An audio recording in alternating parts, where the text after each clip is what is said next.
Welcome back to the leading edge of integrative mental health. I'm your host, Lisa Dale Miller.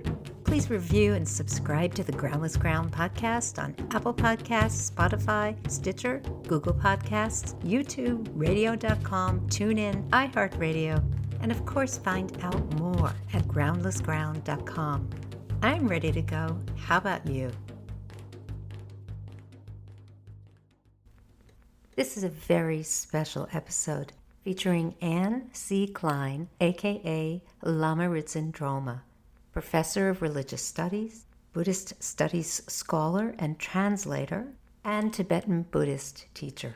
It was such an honor to discuss Dr. Klein's groundbreaking book, Heart Essence of the Vast Expanse Foundational Practices and the Transmission of the Longchen Nyingthig.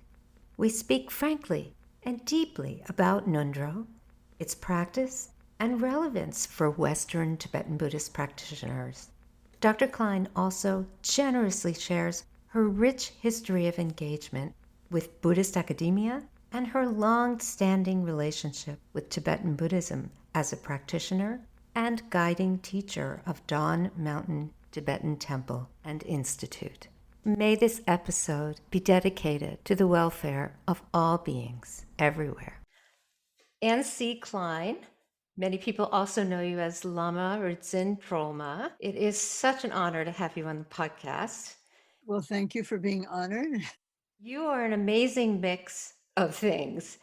You've been a professor at Rice University in the Department of Religious Studies, as well as I think you've actually been the chair of the department for a while. But you also are the founding director and the resident Lama and teacher at Dawn Mountain Tibetan Buddhist Temple. And so you have this amazing mix. And then, not lastly, I should have probably mentioned it first, you are a phenomenal translator of the Tibetan Buddhist texts. And not only of texts, in some ways interesting and challenging and necessary, as my friend David Germano likes to say, we don't just translate texts, we translate cultures. And that's really it's what Dawn Mountain is about. It's what my classes are about. Obviously, if you're studying Buddhist materials in the 20th, 21st centuries in the West, things are different than they were when those texts were written. I love Longchenpa. I have for a very long time. You have written this beautiful translation. You've actually done what's probably rarely ever been done, which is put practice materials from the Longchen Nyingthig, which is the Nundro, the preliminary practices, into an English version that can be chanted. So we probably will talk today somewhat about Nundro and preliminary practices and how they relate to the Dzogchen path for not just Tibetan people, but also Westerners. Absolutely. Yeah. I always like to start by giving people a sense of who I'm talking to. Among all the things you've managed to do, you've managed to do it in the body of a woman, which we both know Buddhism has been a largely male-dominated affair. What it's been like for you through these decades to have been a woman functioning at these very high levels of Buddhist academia as well as the Buddhist tradition practice-wise. Yeah, it's been, in my case, very fortunate. I just wanted to study. I didn't know I was a woman. It was before women's studies. I was just one of a group of people that I knew, or few enough. And anybody who had that rapport at that time with Buddhism, or especially when you spent time in India, felt like friends. There was nothing at stake, let's put it that way. There were no careers involved. There was no pedigree involved. It was just, this is what I want to do. And if you're someone who also wants to do that, feel like a bond. I spent time in India just because I wanted to study. Well, I got an MA in Buddhist Studies in the University of Wisconsin only because I wanted to go to India.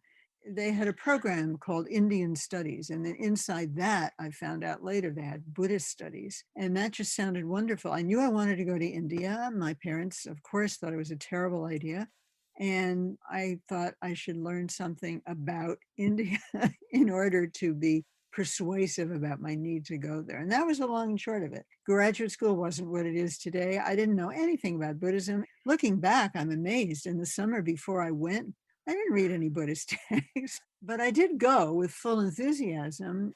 So Jeffrey Hopkins was a graduate student then. And he was, I think, fourth year when I came into my first year. And he and Richard Robinson, who was the founder of the first Buddhist Studies program in the United States, he was from Canada. He studied at one of the Canadian Chinese American churches in Canada. So he had this program, and Jeffrey was one of maybe two Westerners who was fluent in Tibetan at that time.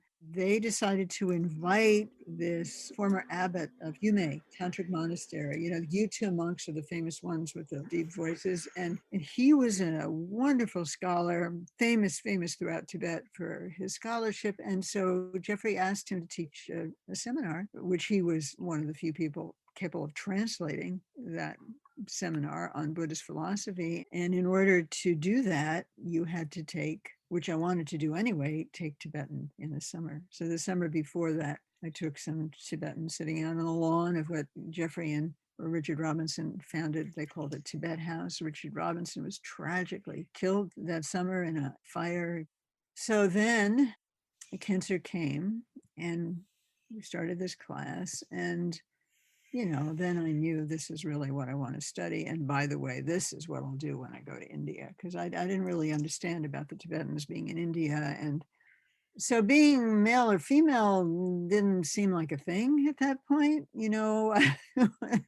Everybody was new. Everybody was trying to figure things out. Went to India. Harvey Aronson, who was a third-year graduate student in that, we started dating. We decided to go to India together. He got a grant to work in his PhD. So then I came back. I went to graduate school. Jeffrey got a job at the University of Virginia. I wanted to continue studying with Jeffrey. I could no longer stay in India. I lost my visa. I was lucky to get a year visa and then another 6 months while they figured out if they'd give me another one, but they didn't. They weren't fond of Americans at that time. I had to leave and I was absolutely desolate. And okay, let's go to Virginia. Jeffrey's got a job at Virginia. And wow, then Harvey got a job at Virginia too. He was teaching Sanskrit. He was writing his PhD. And again, I just wanted to study. There wasn't like this sense of a career awaiting after this. There were no other Buddhist studies programs. I mean, vaguely we were aware that it was kind of starting, but really it just seemed more of a personal adventure at the time. It's very different from graduate school now. And then I went back to India for a year, Harvey also, to do work on my dissertation, and started to study one-on-one with lamas, great scholars, geshes, who had been coming to our program, University of Virginia. Dalai Lama handpicked like the best scholars, mostly Gelugpa, except for Kitsen Samba Rinpoche, who became our teacher for 40 years. And so how was I treated? I was treated the way foreigners are treated. I mean, no Tibetan woman could get a room in a monastery and have daily classes with the head of the monastery, right? But I could, neither because or in spite of being a woman. It was kind of, I was a person, from the United States. That was really the main thing. And Khyentse Yeshe Tup even said, I think that someone with hair, that's how they talk about you, if you're a layperson, somebody with hair could come to the, debating courtyard. In short, a very privileged position with the lamas, who were very welcoming to Westerners who had studied Tibetan and wanted to translate things and wanted, they were very ready to share the tradition for many reasons. I mean, my teachers were mainly monks and were almost all 30 or 40 years older than I am. None of them ever approached me inappropriately, just really kindness and helpfulness. So then I finished my degree at the University of Virginia, finally. What was your dissertation in?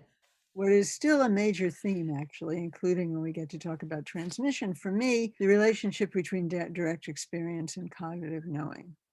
It became 2 books because in those days we wrote 1,000-page dissertations, and one was what I wrote with a lot of oral commentary. So I did a lot of individual study with geshes who didn't grow up with women. That didn't seem to matter very much. I mean, they were very forthcoming. Once, Kenser, who was, I don't know, in his mid to late 60s, which at that time seemed very, very old to me. I studied with him regularly, and it was so hot. Just walking across to his room was like unbelievably hot. And then I would go up 2 flights of stairs and he'd be sitting in his room and the window would be open. And, there was just like this cool breeze because he was so cool in the best sense, in the sense that not agitated. He was a great scholar. All these people, they were great scholars and great meditators.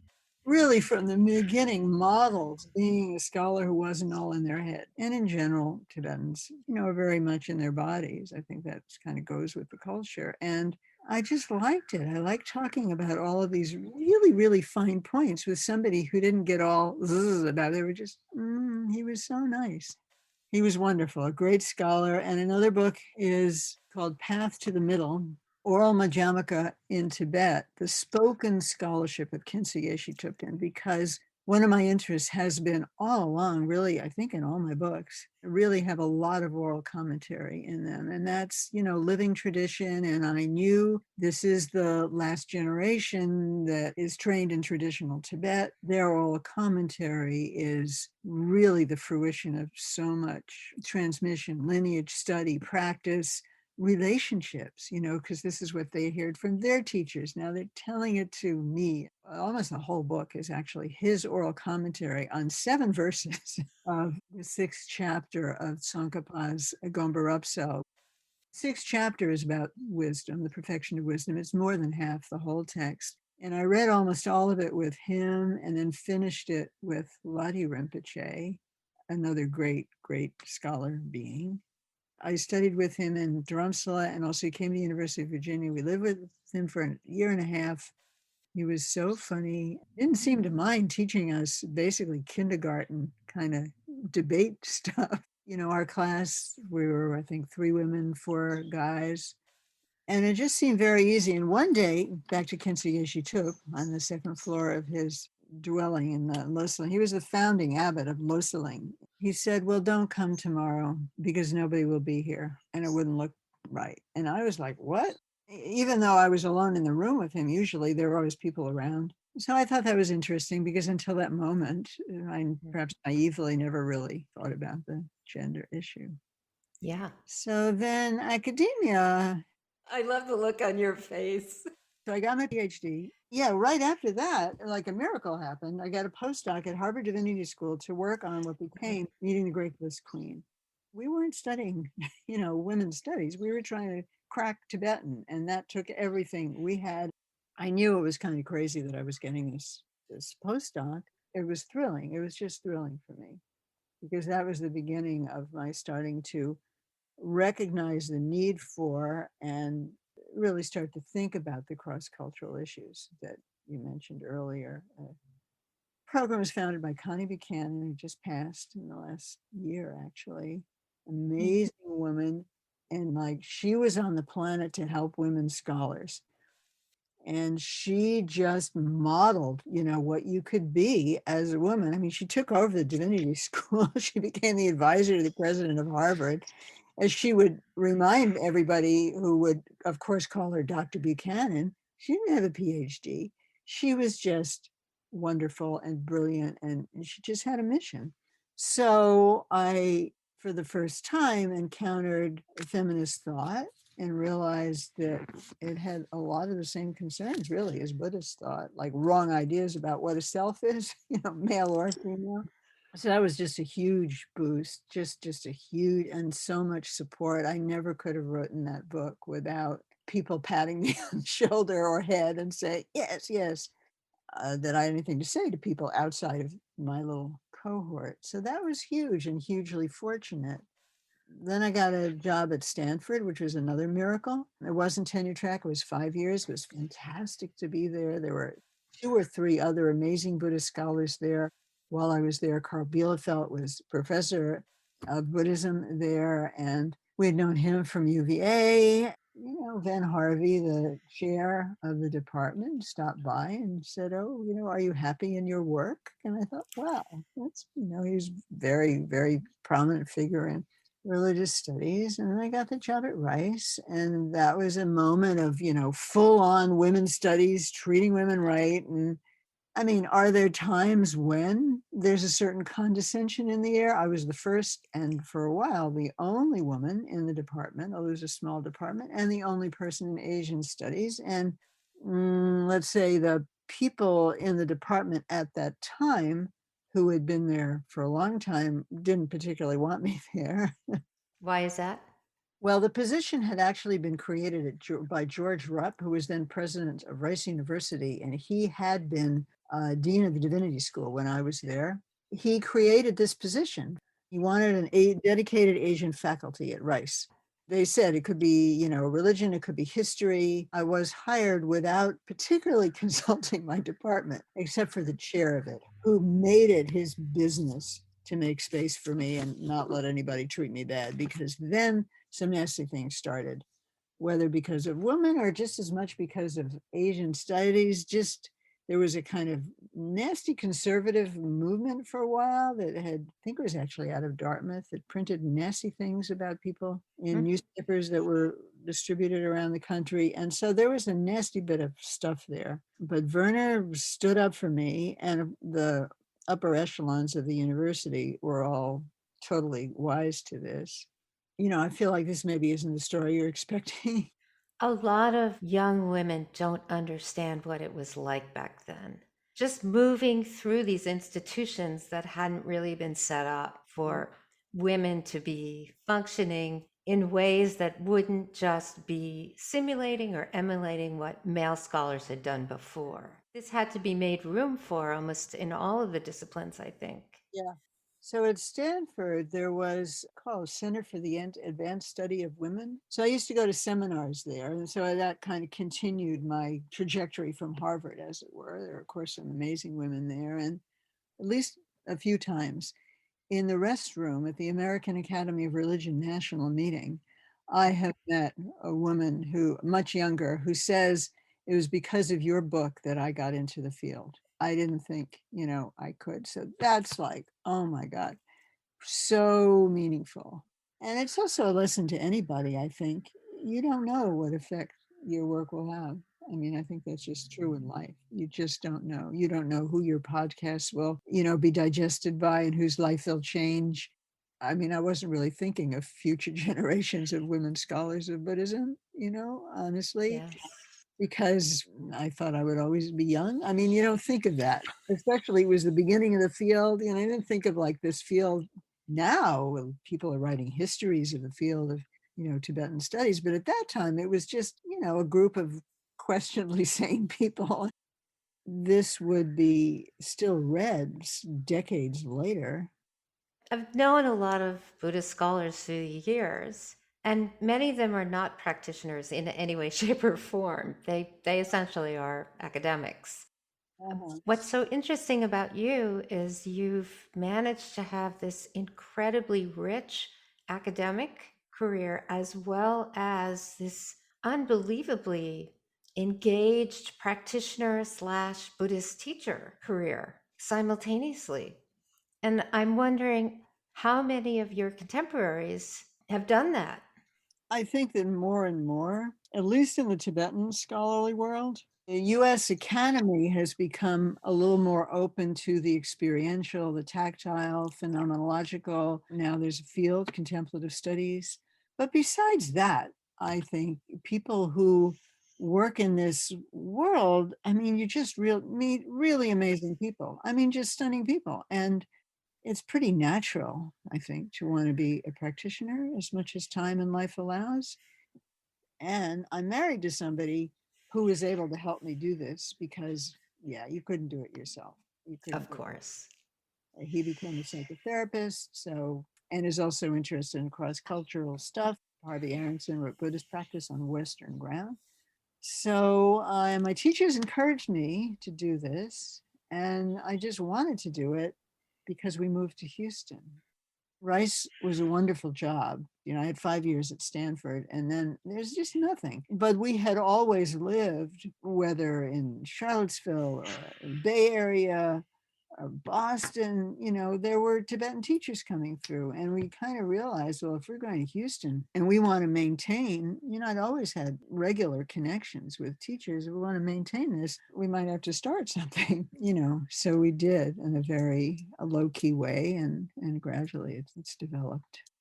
I imagine you've had a lot of real time experience with Westerners receiving traditional Tibetan practices in all kinds of ways. I thought one of the things we could do is talk a little bit about translational Buddhism, as I call it, and particularly conceptually around things that may not be innate to the Western psyche, like the concepts of transmission, lineage, being part of a tradition, and why that's important, purification, Unification. karma.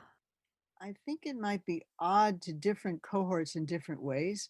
Like when I teach intro to Buddhism or some kind of intro to Buddhism at Rice, let's say, or at Stanford, really karma is just like an explosive thing. How does it work? And do you have free will? Oh, come on. Who has free will? Anyway, rebirth, of course. Well, what does that mean? How do they know? And the things that may be more quickly become issues of concern for people in a practice context, maybe issues of hierarchy, being democracy. Hey, what do you mean? The teacher, what do you mean? Bow down.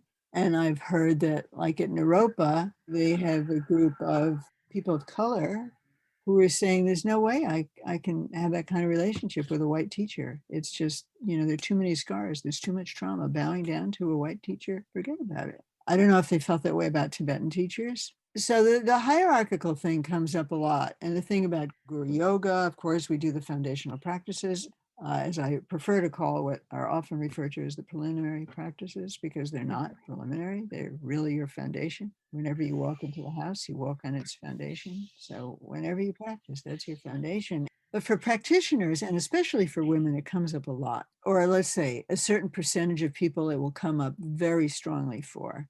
And especially if they've been raised in family/religious environment where the father was too much in one way or another, and maybe backed by a certain kind of interpretation of religiosity. So it's really traumatic. I've also seen, at least in a couple of cases, where we had conversations about this for years, these wonderful women, they didn't just give up. They came close many times, like, forget about it. I don't need this.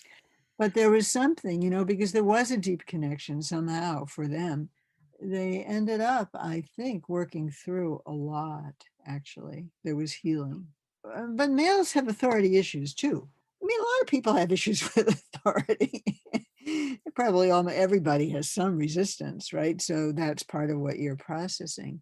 However, I don't think Tibetans would or could.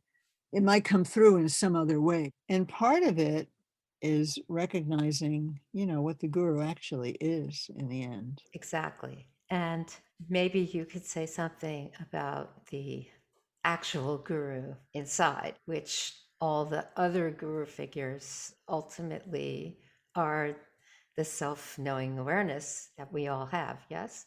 Yes. And that's not to say that the external guru isn't really important. I know you're not saying that. It's both and, the figure of the teacher Yes. is important, and you need somebody to talk to, a friend, a teacher, a spiritual friend, Kalyana Mitra, to develop. As human beings, we develop through talking. That probably something you're aware of. So the teacher is important in having, a relationship in which you're fearless and really can say, I don't like it. The Jigme Lingpa is Nundro. Where does the guru come from? He rises from you, the flower in your heart. The essence is always reality itself, recognizing your own nature. That always we say. The actual Lama, they use this phrase, Tungi Lama, the real Lama, the ultimate Lama, the true Lama, is not a foreigner in your midst. In the midst of your experience, is the ground of your experience. So that means becoming intimate with your own experience, which is also a huge deal that doesn't come easily. Well, I'll say the issues that people do have is, tremendous issues of, self-judgment, self-criticism. Harvey says this is the common cold of mental health. Almost anybody, when we talk to people one-on-one, it comes out, which is one reason I think that the teachings on Buddha nature are, well, sometimes hard to believe and also very important. My next book has the title, Being Human and a Buddha Too. I want want us to do a little bit of discussion about the foundational practices from the point of view of how they connect to the vast expanse. I've had quite a bit of access to Dzogchen and Mahamudra teachings through my teachers, and you could just have the nature of mind pointed out, and this is the lazy person's way. That's all you need. In my experience, the foundational practices, or Nundro, no matter which one you do, but particularly the Nundro that came out of the Longchen Nyingthig, there's some thread of cultivating non reification of the ego, non reification of personhood, the self existence. Many of my colleagues would not be happy to hear me say this, but as a therapist, a lot of what people suffer from is over identification with much of the suffering. And for me, this is what Buddhism has to offer that really isn't offered anywhere else, a path to directly look at that over identification, that reification, landing oneself in notions about humanness that are quite distorted and don't really land in what is the heart of human existence. What I loved about your translation of the Longchen Nyingthig is I felt as though it gives people very clear sense of why prostrations could be done even if you don't like doing them or you think it would be traumatic for you to do them. Having the phenomenological experience of your body doing that thing might actually have some value. And that's just one example. Maybe you might want to say a little bit, just in general, about the foundational practices. I mean, it's very interesting for me, and of course, sweet to hear you say these things. This book was different for me from any other book up to that point in just the way I wanted to write it. I mean, I just really wanted to do it.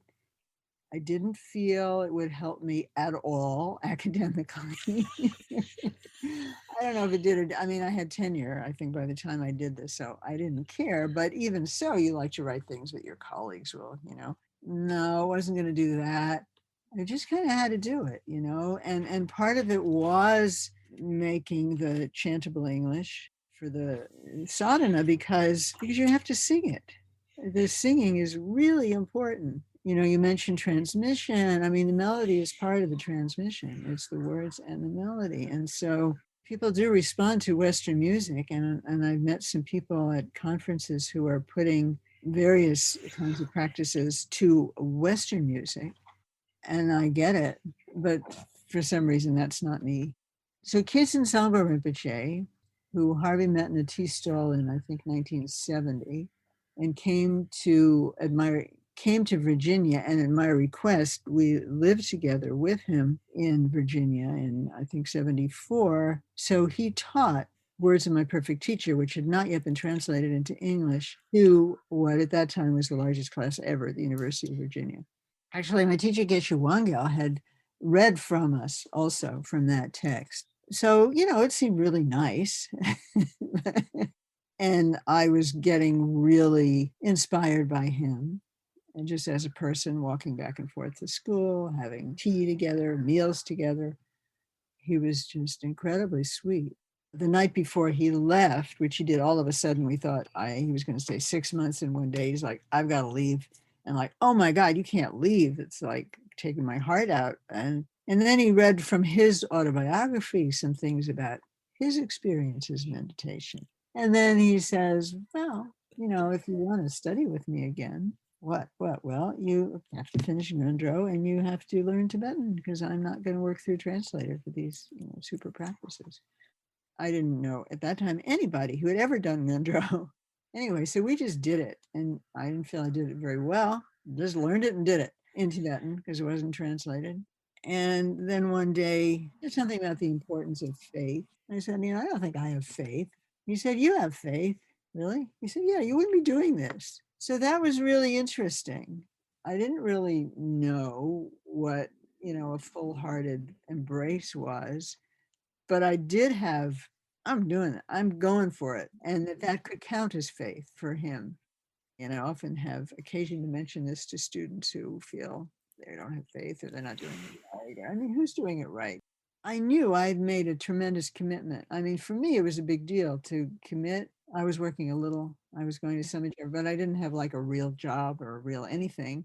Mostly I did 4 sessions a day and I did 250 of whatever I was doing. So I finished it in about a year, which was, of course, Tibetans do it in 6 weeks or 3 months. You know, whenever I had time, the whole day was chopped up into 4 things and everything else was just around that. And that was a new way to live for me. You know, I didn't grow up in a monastery.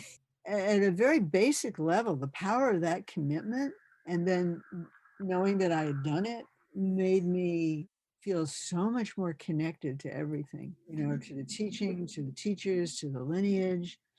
And I remember going to retreat in 1980 with Lama Sayadaw, who you were supposed to have finished Nundro for this retreat, but he gave people IOUs. You know, if you promised that you would do it, you could come. And my own feeling, you know, sitting around, it was a small group, so we all had a kind of sense of each other. It was an amazing retreat in the wilds of Northern California, camping out in the dust, and you know, it was great. I felt like every word I was so grateful for because I had worked for it. And that's hard to put into words. It's like a big yes. You write, ritual practice engages the whole person. Yeah. And repetition is what allows something brand new to occur. And then you also wrote, Tibetan ritual practices are fundamentally processes of dissolving and evolving. And it was so beautiful. And then because you're a translator, this is what I love about you. You can actually break it down in terms of the languaging. You say that the dissolving and evolving is related to the basic meaning of the word enlightenment. Then that first part is byung, which the meaning is to cleanse, eliminate, remove. And then the truth, which the meaning is to grow, to blossom. I feel like in your story of how you experienced the foundational practice, and then also phenomenologically when you were with your teacher, that maybe your experience, because you had done the foundational practices of his teaching, was somehow richer because your system had been changed by the foundational practices. Thank you so much for reflecting that back. I forgot that, dissolving and evolving. I also liked it very much when I came up with it, but since then I've forgotten it. Yeah, that's what it is. It's dissolving and evolving. Yeah, you've put good words on it. It feels like it builds connection, you know, and connection is what transmission establishes. That's what transmission is. It's making a connection at every level, body, speech, which means energy, and mind, and being a whole person. Coming into wholeness is, I believe, the simplest way of saying what it's all about. And being whole involves, at some level, recognizing and, in that sense, accepting everything about oneself, good, bad, or indifferent. And that's why the hesitation or the self criticism is so harmful. Well, it's fundamentally undermining, but also it's just deepening a divide that is the antithesis of wholeness. So, with prostrations, as you said, you're bowing down to get rid of what you need to get rid of. And at least one of the ways sometimes it's taught, I think Ancient Samba would say, you can just imagine, which is kind of fun, that all your bad stuff is just kind of flying out of you. And you get involved. I mean, your whole body is obviously involved in a prostration, and body, speech, and mind. So you are operating. I think one of the brilliant things, I guess you just said this, about these rituals is that they do involve you as a whole. And the repetition, that was a big discovery. You think of repetition, ordinary mind thinks repetition is boring, but repetition is what allows you to notice most precisely what is actually occurring. And noticing your experience precisely really brings you to life. I mean, it's very, very life enhancing. So there's refuge, there's bodhicitta, which is all engaging. The Buddhas, either you're dissolving into Buddhas or Buddhas are dissolving into you. One of the through lines that you were mentioning, that is, in every practice, you dissolve into however, your best understanding of reality. And you emerge out of it also. And it never goes away. And that's just happening over and over and over again. And then later, when you study Dzogchen, you realize, oh, that is actually the teaching.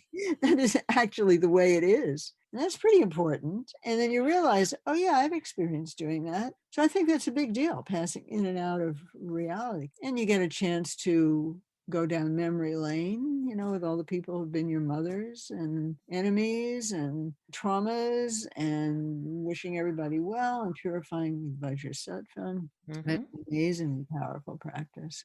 I love the way Vajrasattva practice is written in words of my perfect teacher. I remember the first time that I read the Vajrasattva practice in that book, I thought to myself, wow, here's something I never thought about. Anything that I might allow to be released from my own system that might not necessarily be sattvic or pure. I never thought that there actually might be beings who could benefit from that it could all go and be used as nourishment. Yeah. And that was a moment for me where I realized that my own conditioning as a Westerner had something that was poverty stricken compared to a perspective that had come from a time when people may actually have had more direct phenomenological relational experience with the world they lived in. Yeah, that there's richness within you that can be transformed into something that somebody else will want. Yeah, it's so profound, and it's one of the examples of, de-reifying, as you were saying. At Yes. every step, there's some type of de-reification, insubstantialization, dissolving of the very thing that is at the core of your entity, of your identity, or it seems to be. What? I can't be angry at them. Who will I be if I don't do that? Big deal. Or who will I be if I don't hate myself? So Keizen Samba, when he taught it, and I don't remember if this is in words of my perfect teacher or not. Somebody asked and said, well, because you say, right, when you repeat, you say, they'll never do, you're going to try it, never going to do this again. Well, what happens if you know you're going to do it? He said, just imagine that you won't. In other words, at least my memory, the way I translate that, he's saying, can you live for a moment without that narrative? Even if you know, yes, maybe ordinary, yeah, you probably will do it again. But can you even imagine yourself never doing it again? And that is really difficult, it turns out. You'd think that you could. That is a big heads up. You mean this is how powerful my stories are? I can't even give myself a moment to imagine never doing this. Yes. What a beautiful example of how profoundly life changing in terms of the way we think of ourselves that the foundational practices really are. And I think many people think they're not necessary. Yeah. It's a choice. Well, and even some Tibetan teachers nowadays are reconsidering. Scholars will point to the fact that probably they weren't actually, you didn't have this kind of thing until after Jigme Lingpa anyway, even though you had foundational texts, but it wasn't like you have to do this to hear this. Because of the time when I studied, and even now, my main teacher is actually from he's Jigme Lingpa, so he's 14th, 17th century, he's living in Tibet. They have all been, I haven't studied, although I respect and listen, hear, read, benefit from some of the, to me, younger teachers. In his book, Strand of Jewels, which is my translation of the one Dzogchen book that Khyentse Rinpoche ever wrote, he says, doing Nundro, if you say, well, should I do Nundro, you're already like casting it aside. Doing Nundro is the only way. So that was my imprint, but now my teacher from Tibet, same way. Although he's making teachings available through his own tear, which we also teach at Dawn Mountain, that are incredibly profound and they're totally Dzogchen. And he's not requiring Nundro for that, but he doesn't want people to do the foundational practices. I think it's a discovery process. No, especially having done them when I didn't know anybody else who had done them. As I said, nobody ever said that, oh, they really helped me. It felt like flying blind. And Khyentse Rinpoche, being a Tibetan, didn't say, oh, this is really going to change your life. He said it in his way. He said that your karma may speed up, which I took to mean things might get intense in ways that you don't really understand. It is a way to organize your practice life for a long time and get you stabilized into, daily practice habit. And it does introduce you to the world of Tantra and Dzogchen. So when you see Guru Rinpoche, in a Dzogchen context, he's already your friend. I also think of Nundro as a way to daily go through what for me are the basic teachings of Buddhism. So it starts out with what I think is the most important part of Buddhism, the four thoughts that turn the mind. Once a day, remember impermanence, have some time to reflect on the nature of suffering, have some deeper intentionality around action, what you do, the ramifications of it, and then appreciation for the fact that you were even born in a human body and could do any of this.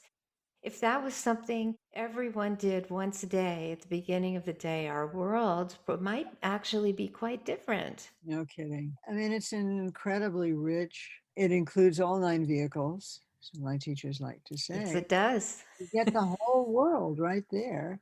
And even Jigme Lingma's incredible refuge, which I specifically requested remain in the shorter version because there was another shorter version that didn't have it, is a refuge of all 9 vehicles. So the four thoughts, you get they're called the common, right? Shared practices because they're shared with other Buddhist traditions. The four thoughts, the how to read a little instruction on how to relate to a teacher and the benefits of practice. And those are all Buddhist traditions talk about that. And then with the second section, the unique, Tumo Mayimba, often translated as uncommon, the unique features, they get the refuge. And then for us, for Longchen Nyingthig, Heart Essence Vast Expanse, it's a 9 vehicle refuge. You start with the Buddha, Dharma, and Sangha in front, and you end with the nature of your own mind. And on the way, you pass through the subtle channels and subtle body. It's a really complete, everything is your refuge, down to all suffusing reality itself. Of course, you awaken bodhicitta. So these are the Mahayana teachings. And then you purify, you have an actual tantric practice, in form, really, creation, completion phases, both in form, in Vajrasattva practice, and then offering the mandala. So Vajrasattva is purifying, and then the mandala is increasing merit more and more.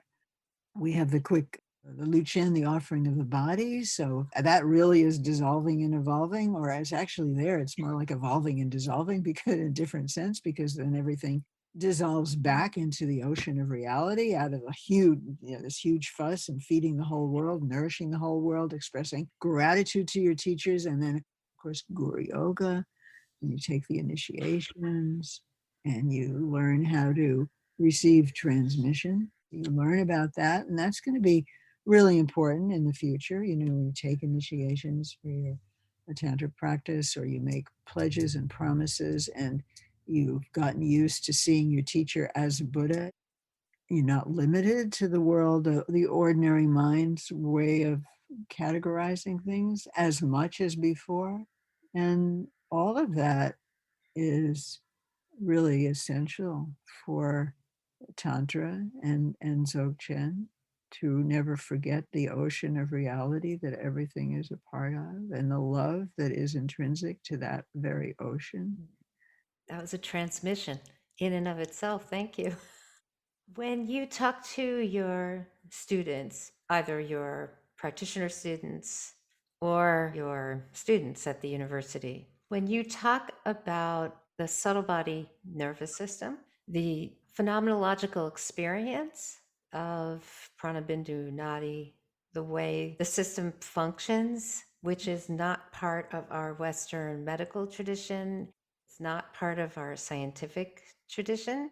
How do you tend to introduce this to them and have them relate to it? Well, most people can relate to how it feels to sit up straight. I don't actually introduce too much in my rice classes, although they're always really interested. I don't care to exotify things, and it may be just I don't know, not a good personality trait on my part, but I don't want people to get excited. They don't even know about the four thoughts and all talking about the body and miracles. I do talk about that a little bit now because, well, it grabs attention, and that's why the great ones, the siddhas, do them in the first place. So in class, I don't do too much, although I do teach the refuge, Jigme Lingpa's refuge. So I mention it. And then depending a little bit on how much students seem there for it, I'll usually do some kind of guided meditation.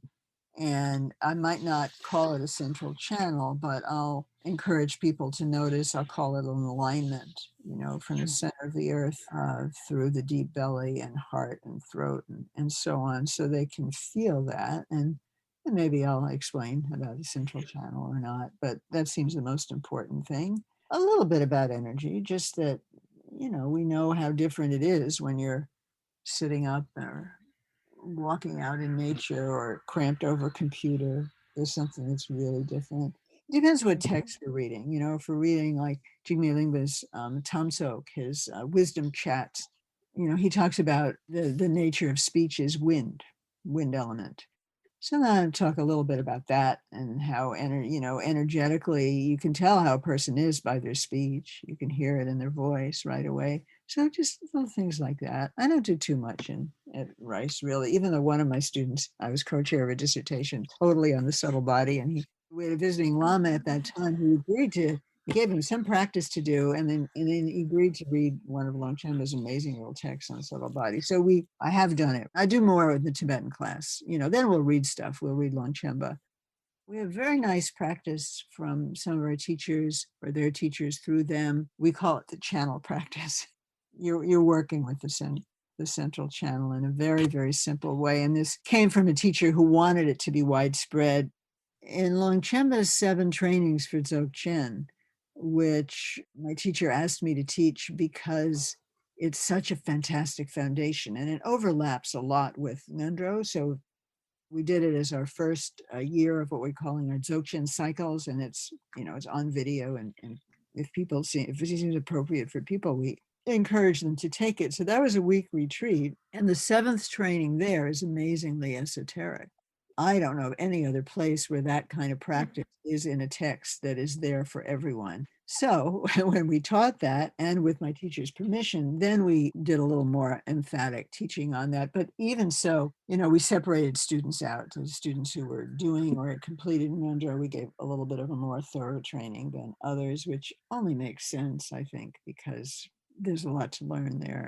Have you made more things available over this last year where I'm assuming you haven't had in-person retreats, you haven't had in-person classes?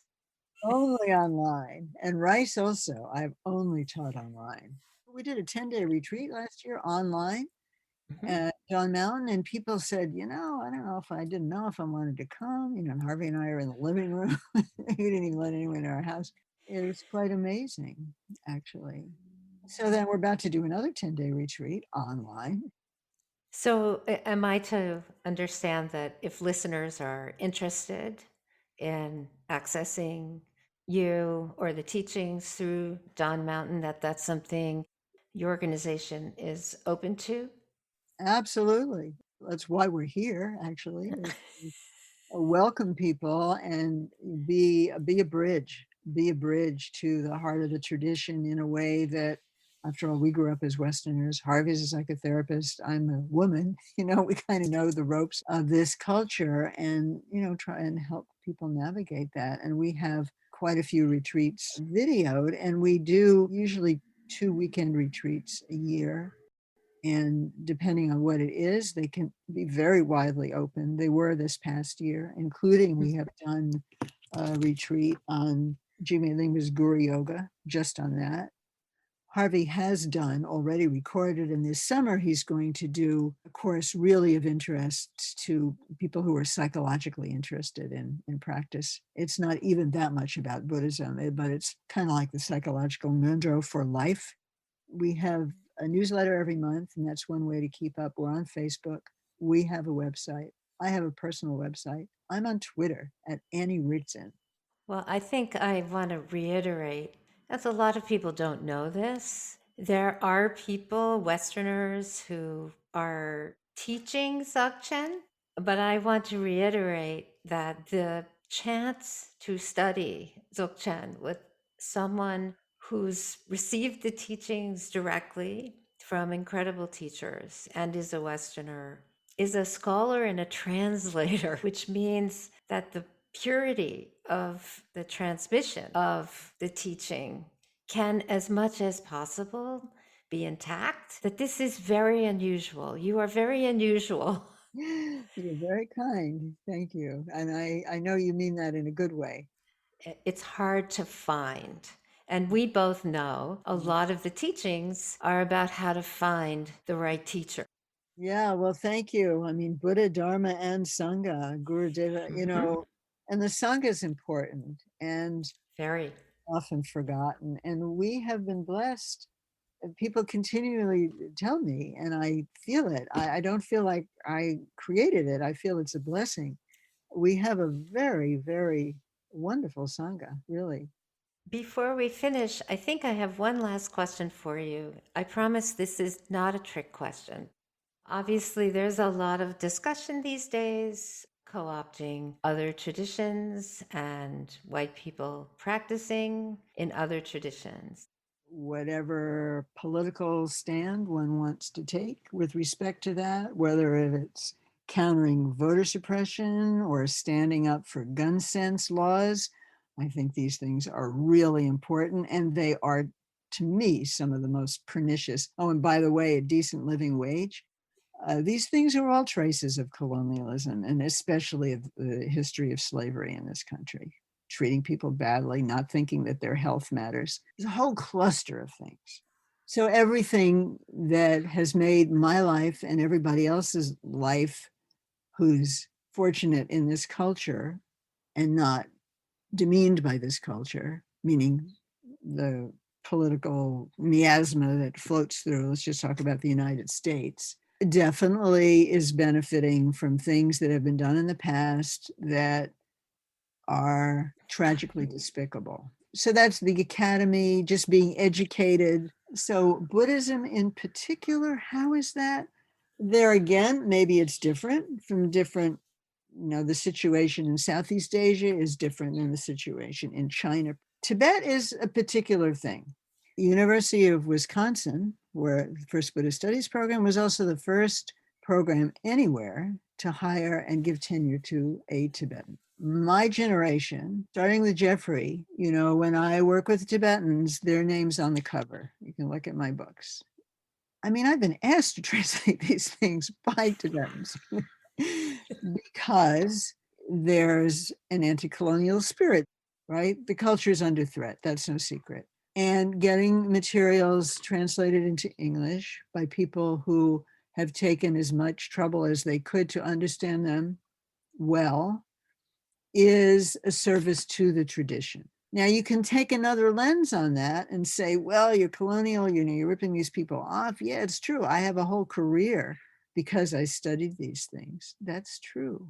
And it has reverberated to some degree positively to the host culture because, well, we do what we can.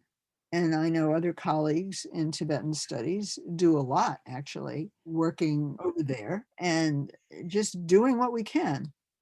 Do we have to be aware of privilege and advantage? But I think we have to do that as beings anyway in this culture. I mean, I think that's what an ethically responsible person coming of age at this moment is going to be doing. And I don't have to do it as a Buddhist scholar only. Should I flagellate myself or let the world know how aware and cool I am because I know that, this is the product of really unsavory political things that have happened? I mean, I see this on Twitter a lot, right? It's partly what I'm responding to. And to say, hey guys, what can we do? We can just do our jobs, everybody's job. The whole of Rice University is funded by cotton picking slaves. Most universities are funded by corporations that didn't do much good in the world. So what are we going to do? Tear down our universities or make optimum best use of them starting from right now? Building on the power that we have, because it's good to have a university. They also do good things. Yeah. So I think Okay, black and white thinking about this, I think, is not going to help. I guess that's the long and short of what I want to say. I think something that's missed, particularly with Buddhism, is this has been a moving tradition since the beginning. Yeah, It absolutely. has gone from country to country, and these amazing texts that are being translated from Tibetan were translated into Tibetan from Sanskrit. The historical Buddhas, suttas, weren't written down until 300 years later in the Pali language, not a language the Buddha taught in. Well, I appreciate that you were even willing to answer the question.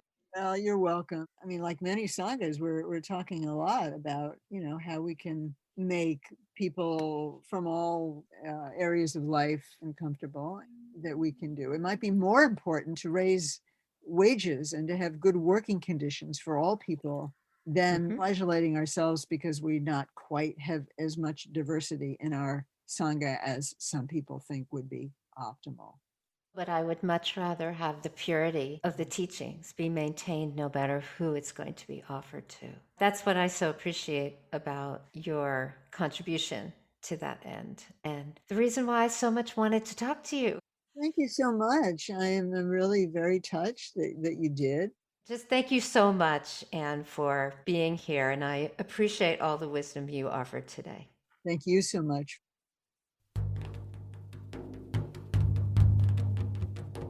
Thanks for listening to today's show. To get in touch, please visit groundlessground.com. Let's dedicate our efforts to the healing of our planet and all its inhabitants. See you next time on the Groundless Ground.